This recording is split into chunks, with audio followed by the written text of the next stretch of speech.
Hey, what's up everyone, it's Darrentheultimate, and welcome to my top 10 3DS games thus far, which I thought was the best. This is just totally opinionated. None of these are facts, it's just what I think are the top 10 so far in the 3DS franchise. And, yeah. You can post in the comments what do you think, if you agree with me or if you didn't. You can state your arguments in there. Just don't be like, you're totally wrong and stuff like that. Just say, oh, well, I think number 5 should have been number 1 or something like that. So, because I really do like those type of, I really like conversations in the comment section, because it's really cool to read and stuff. And yeah.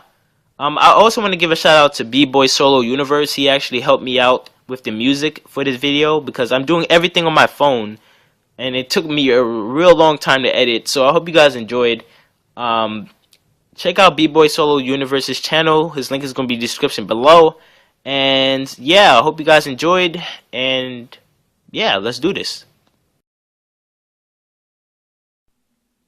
Yes, number 10 is Super Mario 3D Land.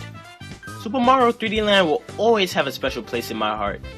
It's just one of those games that are just very fun and entertaining.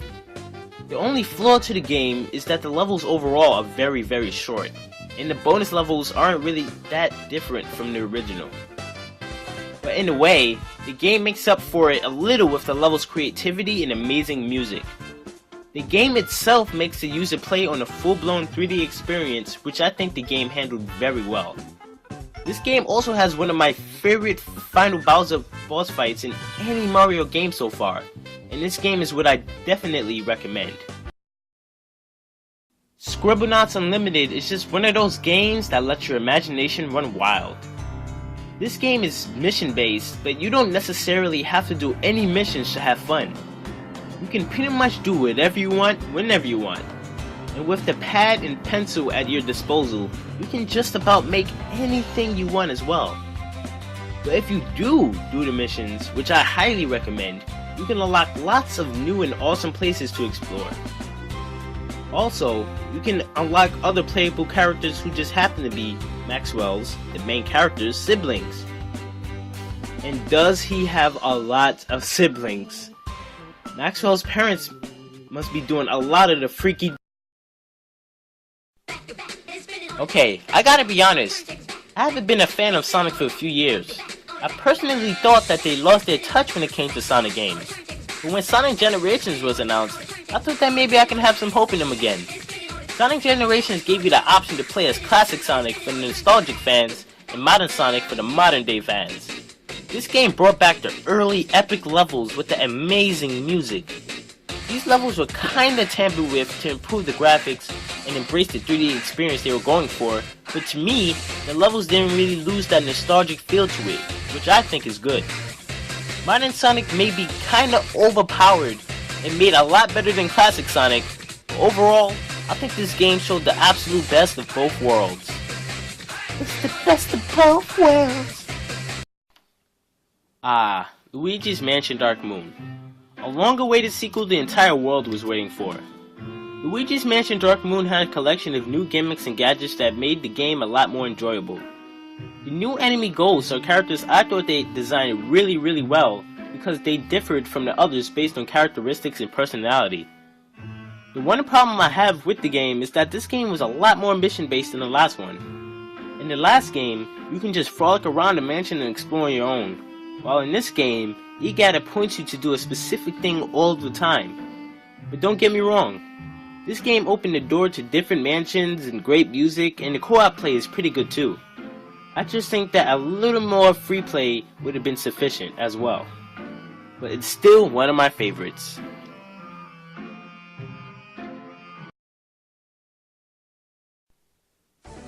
Monster Hunter 3 Ultimate is the total definition of epicness. The characters, the graphics, the enemies, oh my. I got the game out of curiosity because of all of the good reviews, and I've got to say, I was not disappointed one bit. I mean, who doesn't want to be a cool hunter that you can customize to your liking and slay monsters of all kinds? Psst, that question was rhetorical. Mario Kart 7. Being one of my most favorite racing games of all time, this game has tons of new features accessing the previous of the series, including the ability to glide and drive underwater. Don't ask me how they can breathe with no scuba gear though, but that's besides the point. There are remastered nostalgic courses you can race on, and even in new courses like new and improved Rainbow Road and Coconut Mall. There's even new playable characters in the game, like Queen Bee from Mario Galaxy and Lakitu, not to mention your Mii as well. Another new thing is that they added coins. Yes, coins.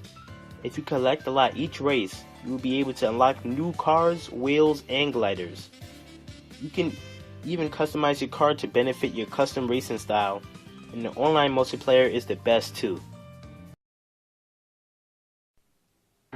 Kingdom Hearts 3D Dream Drop Distance is the game that takes place after Kingdom Hearts Recoded in the Kingdom Hearts timeline, making it the last game in the timeline of the series so far.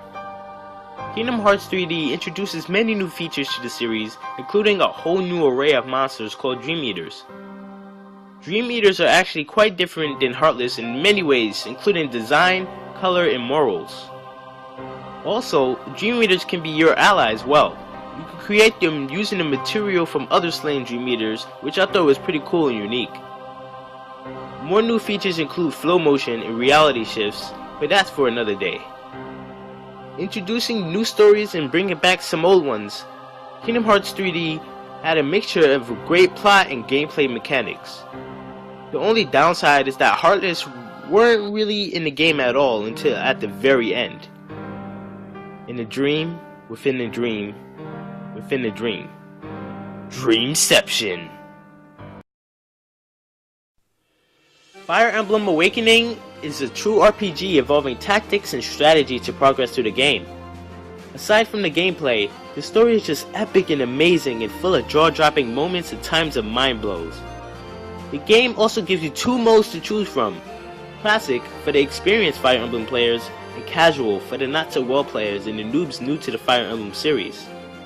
In Classic mode, any of your units that die during battle is gone forever, but you can get more options for the new autoplay feature than the casual players. Also, when a male and female unit love each other very much, they can get married and have a child or two. And you should listen to the conversations the characters have with each other in the Barracks feature. It can get pretty awkward, or really funny, another reason why the characters are so memorable. Icarus Uprising is one of those games that you love right off the bat, with funny and witty dialogue and amazing and memorable characters. I mean, it may have been almost 25 years from the very first game to this game, but I've gotta say it was well worth the wait. This game, unlike in the old times, actually has tons of more weapons to choose from and fuse. This game has those same nostalgic enemies from the first game, with a few new ones as well. And don't get me started on the music.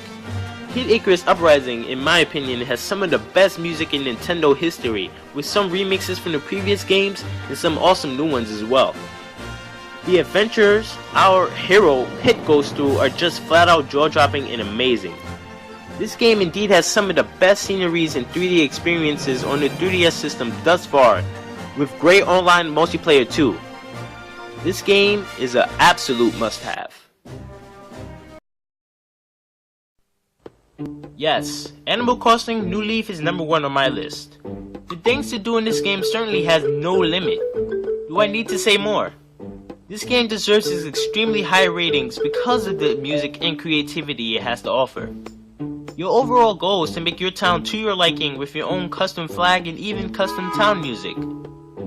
As your town gets better and better, more and more options gets opened up to you. And another thing that makes this game extremely fun and addicting is the many things you can do in co-op play. You can have up to 4 people at one time in a single town, and if you're anything like me, whoever comes to your town will be given a tour of your town, and you get to show off things that they may or may not have yet. You can also go away to a resort island with your friends to play co-op games, or just go clubbing at Club LOL. With Animal Crossing, the options are truly limitless. Alright, so yeah, that was my top 10. Do you guys agree with it or not? Put it in the comment section below.